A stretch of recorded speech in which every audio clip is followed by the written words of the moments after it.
Oke, good listener 92,9 FM Mix Radio. Selamat pagi, selamat hari apa nih ya? Selamat hari Kamis dan mudah-mudahan kabar Anda baik, Anda dalam kondisi yang sehat, kondisi yang fit dan juga tentunya bisa beraktivitas dengan lancar di hari ini ya. Seperti yang sudah diinformasikan sebelumnya, di pagi hari ini kita akan kembali berbincang mengenai sesuatu yang tentunya syarat manfaat, tapi diperbincangkan secara santai aja nih karena sesuai request katanya narasumbernya ingin berbincang secara santai aja katanya. Nah, pagi hari ini kita kembali akan berbincang mengenai masalah kesehatan, terutama mengenai waspada terhadap campak dan juga difteri. Dan saya Arin Gasmara akan menemani Anda dan beserta para narasumber yang pagi hari ini sudah hadir di studio. Selamat pagi untuk Ibu Wati Riswati Ningsi. Selamat pagi. Selamat pagi, Mbak. Iya, kali ke berapa ya? Kali kesekian ya hadir di studio. Gimana kabarnya? Sehat? Alhamdulillah. Oh iya, iya. Mudah-mudahan semua aktivitasnya juga lancar ya. Ya, amin, amin. Ya, dan selamat pagi juga untuk Pak Eka Febriana yang pagi hari ini juga sudah menyempatkan diri hadir. Selamat pagi. Selamat pagi. Iya, dan Bu Wati dan juga Pak Eka ini dari seksi surveillance dan imunisasi bidang P2P pencegahan dan pengendalian penyakit. Cukup panjang ya. Betul. Iya, gitu ya. Jadi pagi hari ini kita akan banyak berbincang mengenai campak terutama dan juga difteri dan juga imunisasi tentunya ya. Iya. Iya, untuk Betul. sebagai upaya kemudian juga sarana untuk mencegah kedua penyakit itu ya, terutama campak dan difteri. Nah, kalau kita melihat lagi langsung aja nih ya. Ya, langsung. Iya. Kalau kita melihat peran imunisasi sebagai mungkin upaya pencegahan dan juga penanggulangan beberapa jenis penyakit terutama yang cukup serius ya. Ini kita fokusnya kali ini mengenai campak dan juga difteri. Nah, sebetulnya imunisasi ini sendiri apa sih? Kenapa bisa dijadikan salah satu upaya, salah satu alat juga untuk mencegah dan juga menanggulangi beberapa penyakit ini? Boleh dijelaskan untuk Bu Wati, silahkan. Baik, makasih. Jadi memang imunisasi ini adalah salah satu program pencegahan dan penyakit ya. Nah, ini imunisasi sendiri suatu upaya untuk meningkatkan diharapkan itu dengan pemberian antigen dan suatu zat ke dalam tubuh seseorang itu menimbulkan kekebalan secara aktif ya. Nah, sehingga bisa menangkal penyakit apabila terpajan suatu penyakit bisa kalau misalnya tetap sakit itu sakitnya ringan gitu ya, tidak menjadi berat amat ya, gitu ya. Jadi imunisasi itu tidak 100% melindungi terhadap penyakit tertentu, tetapi meringankan gitu ya. Bisa mencegah atau kalau tetap terkena pun akan ringan gitu ya. sakitnya gitu ya. Seperti itu. Imunisasi itu sendiri begitu ya. Dan seperti tadi disebutkan mungkin manfaat dan tujuan pemberian imunisasi terutama fokusnya ke anak-anak dan balita ya sepertinya. Ya meskipun betul. Ada jenis imunisasi atau vaksin atau apapun untuk mencegah itu untuk usia dewasa.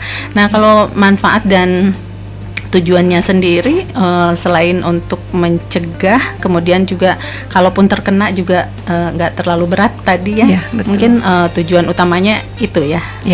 Jadi tujuannya itu untuk mencegah terjadinya angka kesakitan, angka kematian juga kecacatan yang disebabkan oleh penyakit yang dapat dicegah dengan imunisasi atau disingkat dengan PD3I ya, biasanya kita sebut dengan PD3I. Ya, manfaatnya sendiri dengan pemberian imunisasi ini diharapkan timbulnya kekebalan baik untuk individunya maupun untuk kelompok. Ya, kelompok itu untuk komunitas atau masyarakat di sekitarnya. Jadi imunisasi itu jadi tidak hanya cuma individu, tidak hanya melindungi untuk diri sendiri, tetapi untuk kelompok sekitarnya juga.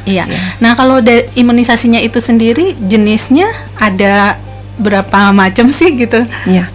imunisasi itu banyak sekali macamnya. Ya. Kita mungkin saat ini membahas tentang imunisasi program saja ya, karena memang ada imunisasi program, ada juga imunisasi pilihan. Tapi kita yang pilihan kita tidak usah membahas karena memang terlalu luas banyak gitu ya. Nah, untuk imunisasi program untuk sendiri terdiri dari imunisasi yang pertama yang imunisasi rutin, kemudian yang kedua imunisasi tambahan, yang ketiga imunisasi khusus. Nah, untuk imunisasi rutin itu juga dibagi menjadi 2 bagian. Yang pertama adalah imunisasi dasar atau bisa disebut dengan IDL ya, imunisasi dasar lengkap. Ini biasanya pemberian pada usia bayi 0 sampai 11 bulan atau 12 bulan kurang 1 hari. Ini dimulai dari HB0 BCG, polio, baik polio yang ditetes maupun yang disuntikan, kemudian campak rubella, kemudian juga DPT HB/HIV.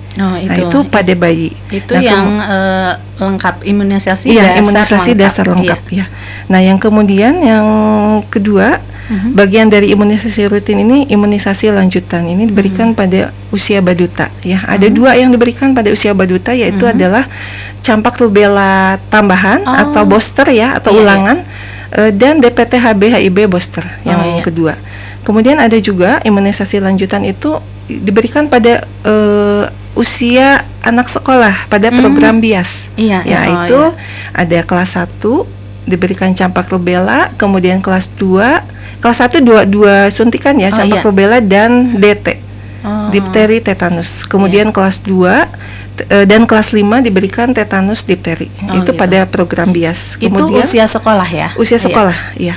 Kemudian ada juga teteus ya, pada ibu hamil dan WUS. Nah, ini adalah sebagai imunisasi lanjutan. WUS itu wanita usia subur ya, ibu hamil dan jadi ini ada ternyata imunisasi itu bukan cuma di balita ya, ada tahapan-tahapannya bahkan banyak. Di usia sekolah, kemudian juga banyak. Untuk ibu hamil dan wanita usia subur. Itu yang baru imunisasi baru yang rutin. Ada lagi tambahan dan juga khusus ya. Tambahan ini seperti contohnya CRES program pernah kita misalnya kampanye MR 2017. Nah, itu. Kemudian ada PIN, SUPIN, ada ORI, ORI itu Outbreak Response Immunization. Ini terjadi apabila ada KLB, maka kita berikan imunisasi ORI. Kejadian luar biasa. Tambahan ya. Gitu ya. Nah, kemudian ada yang ketiga imunisasi khusus. Nah, ini khusus ini sesuai dengan kebutuhan seperti meningitis pada program haji. Kemudian ada VAR ya, anti rabies ya. Ini diberikan untuk yang misalnya yang digigit oleh dogi ya, dogi yang berpenyakit rabies gitu ya. Kemudian berikan VAR. Ini hanya salah satu contohnya gitu. Nah, ini banyak jenis-jenis imunisasi sebetulnya banyak ya, tapi kalau bisa dikelompokkan mungkin seperti yang tadi Bu Wati sebutkan, ada yang imunisasi rutin, tambahan dan juga khusus ya. Iya, betul. Iya. Nah, kalau melihat dari banyaknya jenis imunisasi tersebut, sebetulnya penyakit-penyakit yang bisa dicegah melalui imunisasi itu apa saja, atau semua penyakit udah ada imunisasinya? Tidak semua. Enggak semua ya. Semua penyakit ada ya, penyakit menular itu tidak semua ada vaksinnya gitu tidak bisa dengan imunisasi. Nah, ini yang kita bahas ini biasanya kalau kita menyebutkan PD3I gitu, penyakit yang dapat dicegah dengan imunisasi, biasanya kita membicarakan masalah penyakit campak, rubella, difteri, polio, tetanus dan pertusis. Gitu ya. Itu jenis-jenis penyakit yang bisa sudah ada imunisasinya dan memang sudah dijadikan imunisasi dasar, bahkan ini khusus ya, tambahan. Betul. Nah, kalau kita mulai membahas salah satu yang jadi fokus kita pembicaraan kita di hari ini ya, mengenai penyakit campak. Nah, itu banyak kita dengar ya. Kalau anak ada bintik-bintik merah, ini campak gitu. Padahal mungkin ada ada jenis atau ada ciri-ciri dan kemudian ada ini khusus ya yang bisa kita lihat. Sebetulnya apa sih penyakit campak ini sendiri gitu? Iya, baik. Campak itu kadang suka disebut dengan morbili atau measles gitu ya, juga rubella ya. Jadi sebetulnya penyakit ini adalah penyakit akut, sangat menular ya. disebabkan oleh virus. Nah, kemudian penyakit ini ditularkan melalui droplet ya, melalui kontak dengan penderita. Biasanya misalnya batuk, bersin ya, dahak ya sebagainya. Nah, kemudian masa inkubasinya ini sekitar 8 sampai 13 hari. Ya, dari mulai dia terkena sampai dengan munculnya itu biasanya di hari ke-8 sampai 13. Nah, campak juga ditandai dengan gejala. Biasanya awalnya itu ada demam ya. Demam, kemudian ada batuk, pilek, konjungtivitis atau matanya merah ya. Kemudian timbul bercak kemerahan pada kulit. Biasanya diawali dari wajah ya, kemudian ke lengan, kemudian seluruh badan gitu ya, atau disebut dengan rash ya. Nah, ini dampak penyakit campak ini kemudian hari kalau memang ini terjadi pada misalnya anak, ini komplikasinya itu bisa menjadi kurang gizi, kemudian nah akibatnya kan akibat panjang ya. Jadi komplikasinya itu nggak cuma sesaat terjadi itu diare ya. Kalau diare berlebihan kan dia akhirnya jadi kurang gizi gitu, seperti itu. Ya karena berulang dan berkepanjangan gitu. Dan juga bisa menjadi sindrom radang otak ya biasanya, dan bisa terjadi TB paru. Menjadi ya kalau misalnya anaknya, apalagi kalau memang sudah mempunyai penyakit TB ditambah dengan campak, ya sudah komplikasinya jadi berat ya, bisa malah radang sakit otak berat. Kemudian juga iya betul gitu ya. Ternyata penyakit campak ini agak serem juga ya, maksudnya apalagi kalau melihat kedepannya kalau misalnya tidak tertangani dengan baik juga dampaknya lumayan itu ya. Nah, yang paling bahaya dari penyakit ini kalau misalnya sudah berbentuk komplikasi dengan penyakit yang lain itu apa sih, Bu? Jadi campak ini menimbulkan kesakitan, kecacatan dan sampai kematian. Ya, kalau kesakitan ya misalnya timbul diare, dia memang sakit berkepanjangan akhirnya menjadi kurang gizi ya. Nah, kemudian untuk kecacatan misalnya dia bisa menimbulkan kebutaan ya. Dan untuk misalnya radang otak juga otomatis ya sampai dengan kematian. Nah, seperti itu. Yang bahaya, yang paling beratnya cukup serius seperti ya. Itu ya. Mungkin. Nah, kalau misalnya si campaknya sih kalau muncul dan rubella itu seperti ringan gitu pada anak itu, tetapi komplikasinya cuman itu merah-merah yang menjadi aja kok gitu ya. Dan itu sembuh gitu ya kalau memang yang sembuh, tetapi yang dikhawatirkannya itu yang terjadi komplikasi itu. Bahkan yang khawatirnya itu yang rubellanya itu bisa menimbulkan congenital rubella syndrome atau bisa menulari ibu hamil pada trimester awal dan membuat janinnya itu kalau tidak keguguran tetapi menjadi cacat. Cacatnya permanen ya, misalnya begitu dilahirkan cacat, matanya buta, telinganya rusak dan sebagainya. Nah, kalau mungkin yang bisa kita lihat dan bisa kita waspadai gitu ya, mungkin untuk para ibu, kemudian juga ternyata wanita hamil juga ya, itu kalau udah sampai rubella itu bisa menulari ibu hamil ya. Nah, ini kalau gejala-gejalanya dari penyakit campak dan rubella ini boleh dijelaskan? Biasanya timbul demam ya di awal ya, baik ringan maupun tinggi itu bisa terjadi gitu, bermacam-macam. Kemudian yang pasti yang khasnya itu adalah bercak kemerahan pada kulit. Kemudian ada timbulnya batuk, pilek, mata merah atau konjungtivitis ya. Nah, kalau untuk penyakit rubella itu tidak spesifik, bahkan kadang-kadang bisa tanpa gejala. Gitu ya. Gejalanya sangat ringan ya, lebih ringan dari penyakit campak itu gitu. Cuman memang yang lebih bahayanya itu apabila menular ke ibu hamil trimester awal itu tadi menyebabkan bayinya sampai dengan cacat gitu seperti itu. Kalau dilihat-lihat ini gejalanya agak mirip flu ya, Pak ya? Betul, Bu. Jadi memang Darin, kalau untuk campak ini gejalanya hampir mirip dengan flu. Yang perlu diwaspadai oleh orang tua di rumah itu kita minimal ada 2 gejala aja. Dia ada demam, ada ruam kemerahan, itu langsung aja lapor ke puskesmas terdekat atau fasilitas kesehatan terdekat. Kadang para ibu nih menganggap biasa gitu kalau anak demam itu pasti keluar merah-merah katanya gitu. Ternyata nggak bisa sesantai itu ya menghadapi. Memang apalagi di saat yang sekarang ya istilahnya mewaspadai tentang peningkatan kasus campak ini, para ibu terutama orang tua dan ataupun yang mengasuh anak itu harus mewaspadai tanda gejala yang minimal tadi dia ada demam, kemudian dan ada ruam kemerahan. Itu ya dikonsultasikan saja, dibawa ke fasilitas kesehatan. Nanti untuk tindak lanjutnya bagaimana dari fasilitas kesehatan itu sendiri. Iya. Nah kalau itu kan setelah kejadian gitu ya, misalnya anak sudah ada demam, ada kemerahan. Nah kalau untuk gimana sih biar kita nggak sampai kejadian gitu, melindungi diri dari penyakit campak dan rubella ini, gimana caranya? Ya, sebetulnya tidak ada pengobatan khusus untuk campak rubella. Apabila misalnya terjadi sakit, memang diobati sesuai dengan gejala yang timbulnya. Tapi ada hal yang memang bisa mengatasi sebelum terjadinya campak rubella. Ada pencegahannya itu hanya melalui imunisasi campak dan rubella. Hanya melalui imunisasi campak dan rubella. Jadi memang harus diingat lebih baik mencegah daripada mengobati. Betul. Kalau udah kejadian ini ya agak sulit juga ternyata ya penanganannya.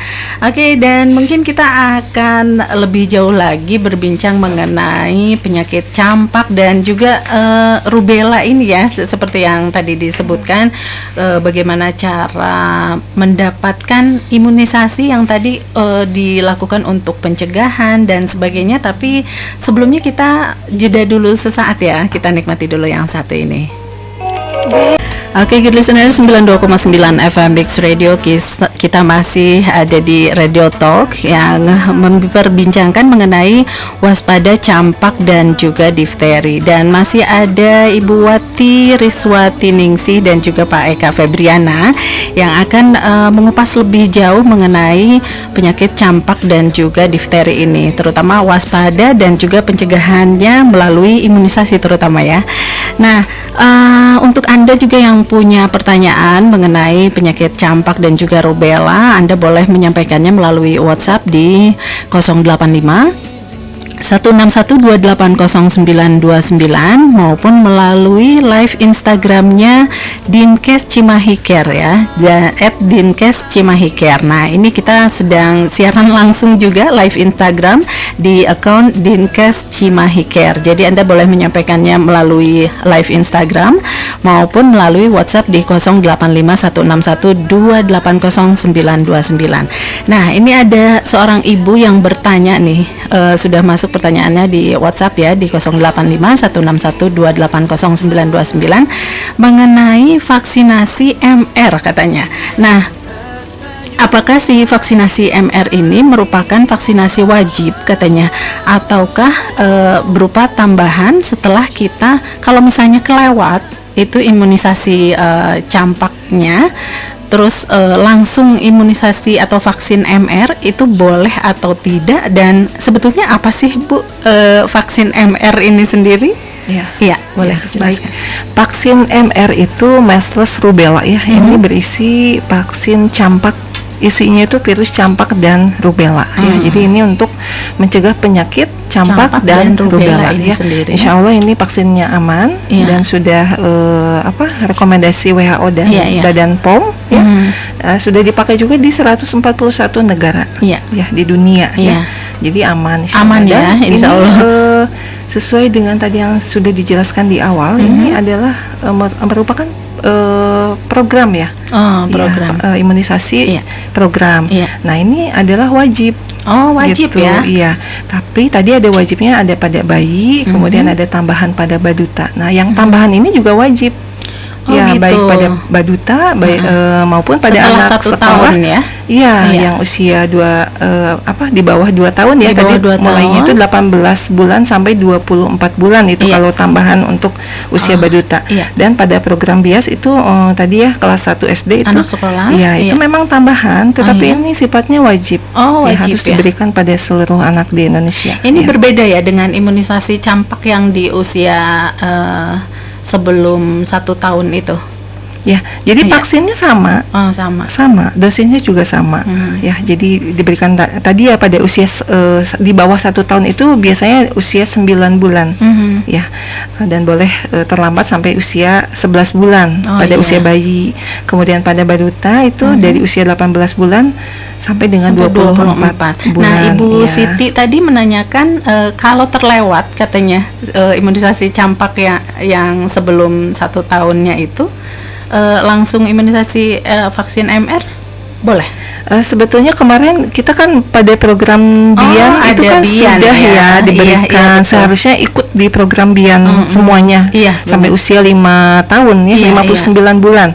Nah, namun ada program kejar, jadi masih boleh kita lengkapi yang memang belum lengkap dulu, ya di bawah usia balita. Silakan saja mendatangi untuk posyandu atau puskesmas terdekat. Iya. Nah, itu sebetulnya anak usia berapa saja atau tingkatan usia berapa saja sih yang harus mendapatkan imunisasi MR ini sendiri, dan ada ininya nggak efek sampingnya ya? Ya, itu biasanya ibu-ibu worriednya khawatir gitu ya, takut ada efek samping atau gimana? Baik, jadi vaksin MR ini pada program rutin ini diberikan 3 kali. Tadi usia 9 bulan pada imunisasi dasar lengkap, kemudian usia 18 bulan pada jadwal imunisasi balita, kemudian kelas 1 SD pada program BIAS ya. Dan insya Allah ini tidak ada efek samping ya dalam imunisasi. Biasanya gejala yang timbul misalnya ya kebanyakan gitu biasanya hanya demam ringan, tidak sampai demam tinggi, hanya anget-anget kuku gitu, dan itu nggak nyampe beberapa hari ya. Biasanya 2-3 hari juga sembuh ya. Bisa ruam merah juga, bisa juga misalnya di bekas suntikannya timbul bengkak gitu ya, atau nyeri ya. Itu memang sangat wajar sekali ya untuk pasca imunisasi. Nah, boleh saya tanya Pak Eka nih ya. Ini ada ibu-ibu yang khawatir juga katanya, dengar-dengar entah ini hoax atau apa ya. Katanya imunisasi atau vaksin MR ini katanya bikin anak jadi autis. Iya nggak sih? Atau autis itu disebabkan oleh kebanyakan gadget? Mangga Pak Eka. Bu, pertanyaannya menarik sekali ya. Tentu saja vaksin MR ini sampai sekarang itu tidak benar, tidak benar menyebabkan autisme, karena sampai sekarang belum ada bukti pendukung, belum ada penelitiannya, dan memang itu hanya sampai sekarang hanya sebatas hoax saja. Mungkin tadi betul kata Tarin, yang bikin autis itu mungkin gadget, penggunaan gadget yang berlebihan. Jadi bukan imunisasi MR ya. Iya. Nah, kalau ini karena rata-rata anak kecil itu senang binatang piaraan, terutama kucing nih ya. Nah, kalau binatang piaraan, kucing, anjing gitu ya, yang biasa dimainin sama anak-anak, kelinci gitu misalnya, ini bisa nggak sih atau dari binatang itu menularkan virus rubella atau campak ini?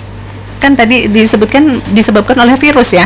Nah, si virusnya bisa nggak menularnya lewat pet itu, lewat binatang? Tidak. Jadi penularannya itu dari manusia ke manusia biasanya virusnya melalui itu ya tadi kontak ya, melalui misalnya batuk, batuk, pilek, kemudian bersin atau dahaknya misalnya berdahak sembarangan tersentuh oleh orang lain misalnya itu bisa menularkan. Tetapi kalau dari kucing atau dari hewan itu tidak bisa untuk virus jenis campak dan rubella ini.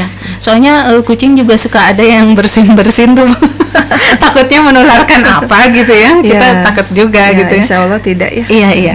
Nah, kalau misalnya seorang anak atau balita atau anak terkena campak ini sendiri, itu harus bagaimana sih? Harus misalnya nggak boleh mandi atau misalnya nggak boleh disusuin misalnya ya.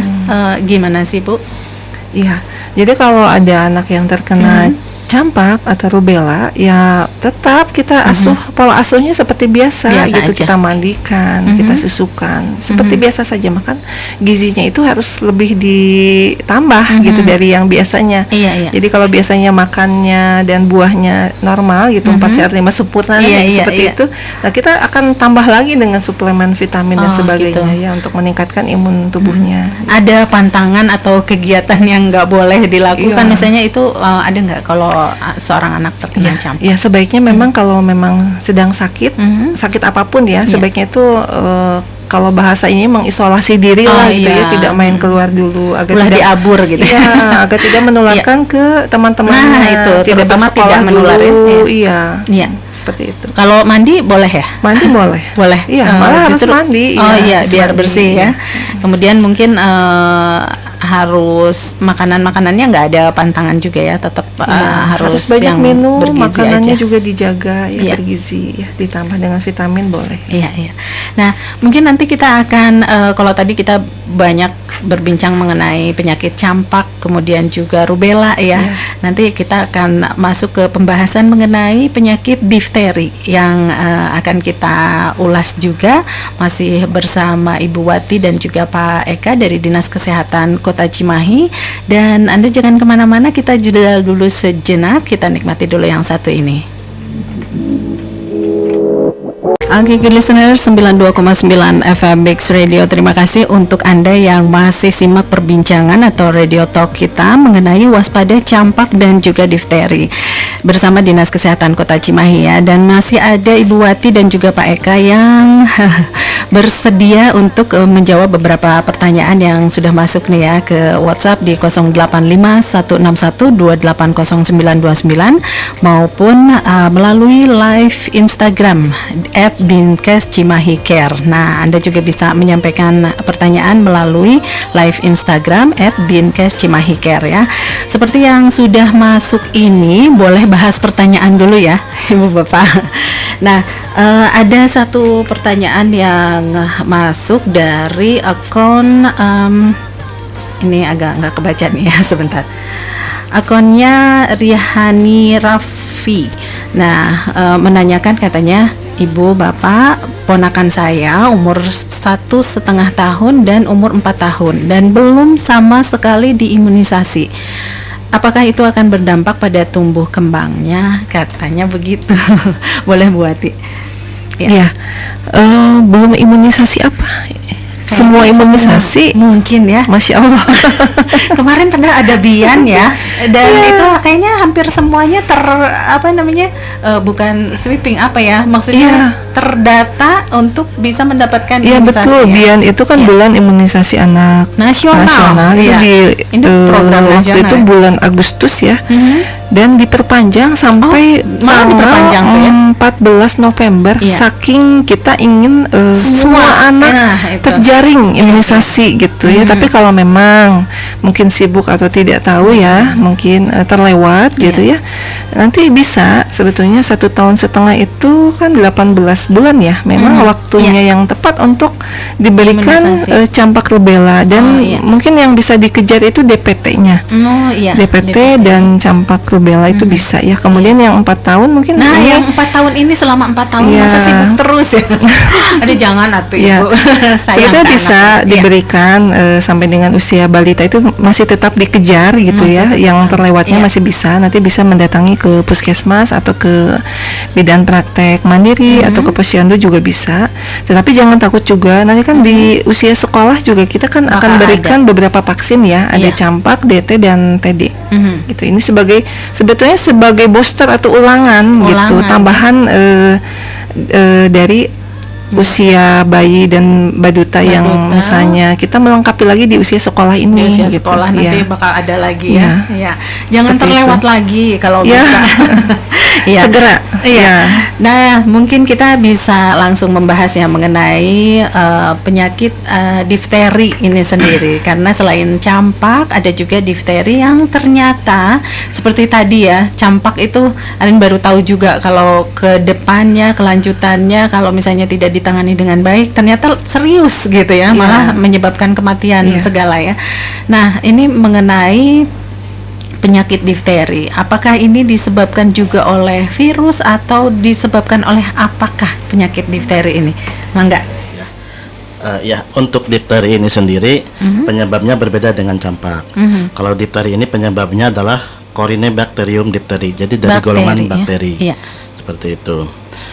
Penyebarannya hampir mirip melalui droplet, terus juga ada sekresi, terutama kontak langsung dengan penderita difteri itu sendiri. Makanya ketika ada pasien yang menderita suspek difteri itu harus segera diisolasi atau misalkan sebisa mungkin kalau bisa dirujuk ke rumah sakit untuk mendapatkan ruangan isolasi tersendiri. Seperti itu. Nah, kemudian kalau penyakit difteri tadi disarankan untuk diisolasi ya gitu, maksudnya jangan biar nggak menyebar gitu ya. Betul. Nah, kalau penyakit difteri ini sendiri bisa berkomplikasi nggak dengan penyakit lain gitu? Boleh dijelaskan? Ya, untuk komplikasi penyakit difteri ini sebetulnya yang paling sering terjadi itu yang pertama dia mengganggu ke sistem pernapasan. Oh, pernafasan. Iya. Terus ada juga bisa menimbulkan kerusakan jantung, gangguan pada ginjal dan kerusakan saraf. Oh iya, banyak ya. Betul. Jadi hal ini karena bakteri ini, Corynebacterium diphtheria ini dia mengeluarkan satu toksin.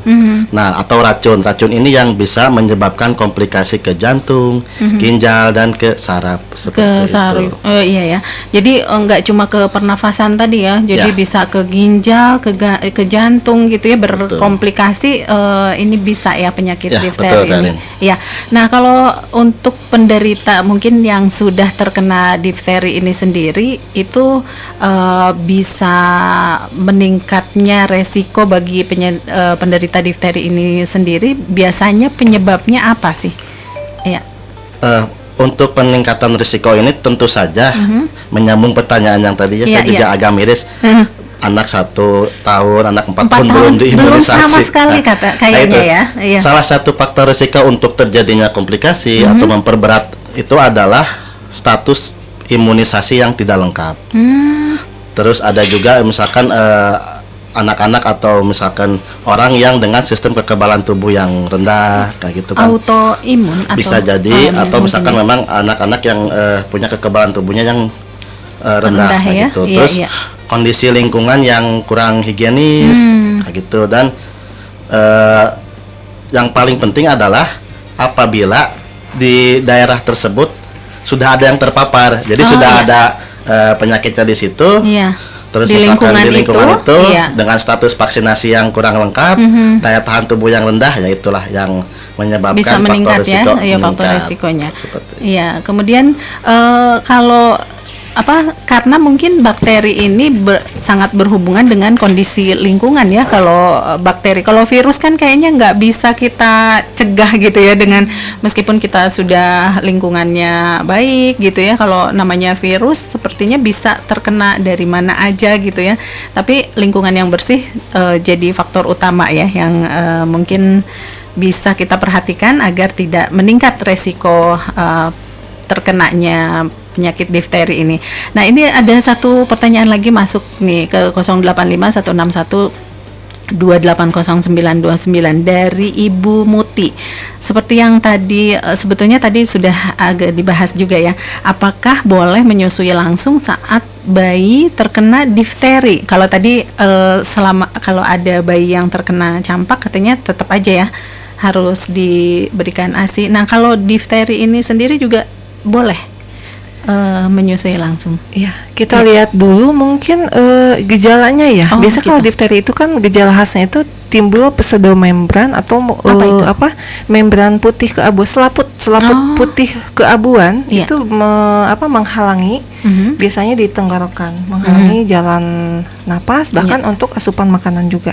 Ya biasanya kalau misalnya bayi ini kan diisolasi, bahkan kontak dengan orang tuanya juga dipisahkan. Ya, jadi mungkin untuk ASI-nya bisa diperas gitu, misalnya diberikan melalui botol gitu, tapi tidak susu formula. Kalau memang anak ini memang masih full ASI gitu ya, sebaiknya ASI-nya diberikan tetapi tidak kontak langsung dengan ibunya seperti itu.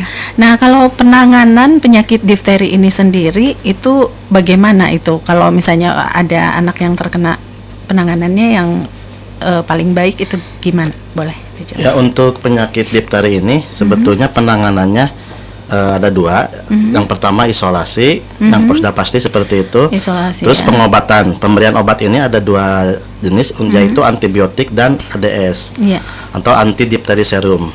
Di mana antibiotik ini dia bekerja untuk membunuh bakterinya, untuk menekan pertumbuhan bakteri, Sedangkan ADS ini atau anti difteri serum ini untuk menghentikan atau menekan laju toksin yang dihasilkan oleh difteri itu sendiri. Jadi ketika seseorang telah terkena difteri, biasanya kita konsulkan tuh ke komite ahli dengan kita terlebih dahulu mengirimkan foto, karena biasanya yang kita kirim itu adalah gambaran pseudomembran di tenggorokan yang itu tadi buat disebutkan, yang tadi buat disebutkan. Jadi ketika dari komite ahlinya ini ini mengarah ke difteri, langsung kita meminta untuk ADS ini, karena ADS ini sangat terbatas. Jadi kita sendiri pun tidak ada stok. Jadi ketika ada kasus, kita kirim, kita konsulkan ke komite ahli. Dari komite ahli ini mengarah ke ke difteri, makanya kita langsung permohonan untuk ADS ini. Oh gitu ya. Nah kalau pengobatannya sendiri atau mungkin ada pencegahan yang bisa kita lakukan gitu untuk penyakit difteri ini sendiri, boleh dijelaskan Bu Wati? Enggak Pak Eka. Bapak Eka tentang difterinya. Mangga. Ya. Untuk pencegahan itu hampir mirip ya dengan pencegahan penyakit PD3 yang lainnya. Yang pertama yaitu kita pastikan status imunisasi rutin dan imunisasi dasar lengkapnya sudah lengkap, seperti itu. Terus yang selanjutnya itu ketika ada suspek atau gejala ke arah difteri, segera lapor. Karena kita bukan untuk mencegah satu orang ini terkena penyakit. Ketika sudah menyebar dalam satu wilayah, mungkin kita bisa belajar dari COVID lah. COVID kan cuma ada di Cina awalnya, tapi menyebar ke seluruh dunia. Karena pencegahan awalnya telat melapor. Nah, difteri juga sama seperti itu. Ketika bisa puskesmas terutama dalam hal ini mengetahui lebih cepat, deteksi dini lebih cepat, bisa dicegah, insya Allah kan tidak menyebar ke yang lain. Nah itu mengenai pencegahannya ya. Kalau pengobatannya sendiri itu sama ya dengan penanganan difteri itu, atau ada pengobatan yang memang khusus diperuntukkan untuk penyakit difteri ini? Pengobatannya bagaimana tuh kalau terkena? Sebetulnya kalau pengobatan yang tadi sudah saya jelaskan ya, yaitu antibiotik dan pemberian ADS. Itu ADS betul, dan antibiotik. Untuk kita bilangnya surveillance difteri ya. Kalau kita berbicara tentang surveillance difteri ini, ketika ada kasus suspek seperti ini, suspek difteri, kita lakukan PE atau penyelidikan epidemiologi. Nah, kita ambil sampelnya, sampel dari usap tenggorokannya itu. Kemudian kita kirimkan ke laboratorium, sambil kita juga mengambil gambarnya. Nanti ketika sudah konfirmasi laboratorium ini positif, berarti memang di situ sudah terjadi penyebaran. Nah, kontak eratnya itu kita kasih namanya propilaksis, obat pencegahan. Pencegahan kontak erat untuk itu yang satu rumah yang ada iya. kontak. Jadi kita hasil PE ini kita lihat nih kontak eratnya ke berapa orang, siapa aja. Nanti kita kasih obatnya untuk pencegahannya. Khawatir terjadi difteri selanjutnya. Terus kalau misalkan memang satu wilayah ini sudah terjadi peningkatan kasus difteri, itu kita akan lakukan pencegahannya ini dengan ORI ya, Bu Wati ya. Atau misalkan apa itu ORI? ORI ini outbreak response immunization. Jadi imunisasi tambahan di situ, untuk sesuai dengan penyakit yang timbulnya. Misalnya difteri yang kita ini DPT gitu, DPT atau DT atau TD sesuai usia. Jadi itu ya usia. Pentingnya mengetahui secara langsung di sebuah lingkungan itu ada yang terkena difteri atau enggak, biar bisa dilakukan penanganan yang tepat sepertinya. Nah kalau di Kota Cimahi ini atau di Indonesia, bagaimana sih sebetulnya difteri ini? Kayaknya agak kurang disebut-sebut gitu ya. Difteri, kalau campak kan memang udah pada tahu gitu ya. Nah kalau difteri ini gimana kondisinya di Kota Cimahi sendiri? Ya, saat ini memang sudah mulai kewaspadaan dini ya. Jadi memang kasus campak ini sudah mulai bermunculan di mana-mana gitu ya. Termasuk difteri sendiri. Nah, tapi alhamdulillah kalau di Kota Cimahi difteri tidak ada ya. Di tahun ini kasus ya. Difteri Cimahi tidak ada. Mudah-mudahan sampai akhir tahun dan selanjutnya juga kita tidak menemukan. Sudah cukup lah dengan pandemi yang bikin kita ketar-ketir gitu ya. Oke, dan mungkin kita akan lanjut kembali kembali dengan ada satu pertanyaan lagi yang belum kita bahas ya, yang sudah masuk dari ini Ibu siapa ya tadi? Sebentar. Ini pertanyaannya dari Ibu Ayu, katanya nanti akan kita bahas setelah kita jeda dulu sejenak ya. Jangan kemana-mana, tetap di 92,9 FM Mix Radio. Oke, good listener, 92,9 FM Mix Radio. Nggak kerasa ya, kita sudah sampai di sesi terakhir perbincangan kita mengenai waspada campak dan juga difteri bersama Dinas Kesehatan Kota Cimahi. Dan masih ada narasumber Ibu Wati Riswati Ningsih dan juga Pak Eka Febriana di studionya Mix Radio.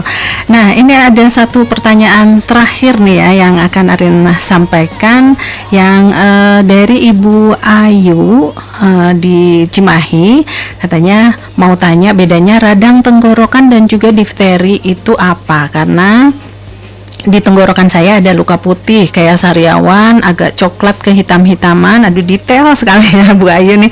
Sakit kalau nelen dan demam menggigil dan juga sakit kepala. Tapi leher nggak bengkak, tidak sesak nafas, tidak ada cairan keluar dari hidung.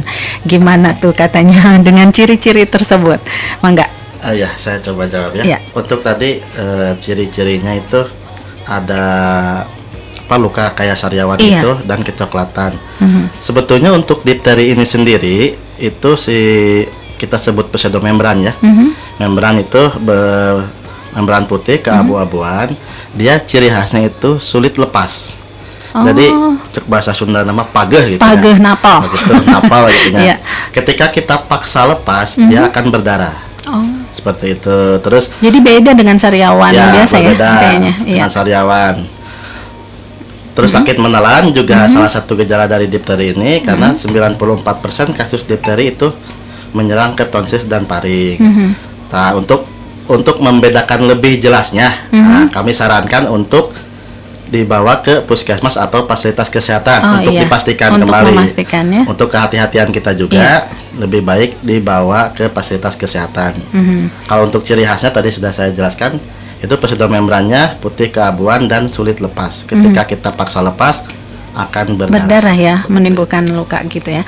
Nah, oke, kita lanjut lagi masih mengenai penyakit campak, difteri, kemudian juga imunisasi yang diberikan ya, seperti yang tadi sudah Ibu Wati jelaskan. Ternyata ada imunisasi dasar lengkap, kemudian imunisasi lanjutan dan juga imunisasi khusus gitu ya.